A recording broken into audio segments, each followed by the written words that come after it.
बड़ा अफसोसनाक वाक़या है। एक मासूम बच्चा, और मुझे अभी पता चला उस बच्चे के सर पर वालिद का साया भी नहीं है। यतीम बच्चा है वो, और 8 साल उम्र है उसकी तकरीबन, और बड़ा मासूम बच्चा है, और साइड विंडो पे उसकी तस्वीर भी नाज़रीन चल रही है। ये क्या मामला हुआ? बच्चा बेचारा घर से निकला है और 2 बंदे हैं, 4 बंदे हैं। अब ये तो तफ्तीश के बाद ही पता चलेगा ना, ये क्या मामला है? सर ये मामला इस तरह का है कि ये बच्चा अकेला इधर आ नहीं सकता, क्योंकि ये भट्ठा है, ठीक है, ये जगह नहाने वाली भी नहीं है।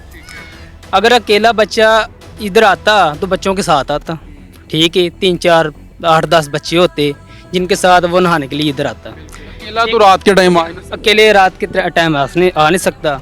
और दूसरी बात ये है कि इस बच्चे की जब डेड बॉडी उठाई है उसके अंदर पानी नहीं था, स्वेलिंग नहीं हुई, ठीक है, नहीं तो डूबने से स्वेलिंग हो जाती है, बच्चा फूल जाता है। कोई भी इंसान हो, जानवर भी हो, वो फूल जाता है।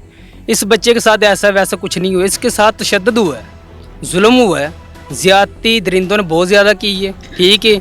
जिसके बाद इसके बच्चे का ब्लड बहुत ज़्यादा निकल रहा था आँखों से, मुँह से। जब इसको गुस्ल भी दी है फिर भी इसका ब्लड रुक नहीं रहा, ठीक है। हम ये चाहते हैं, हमें इंसाफ चाहिए।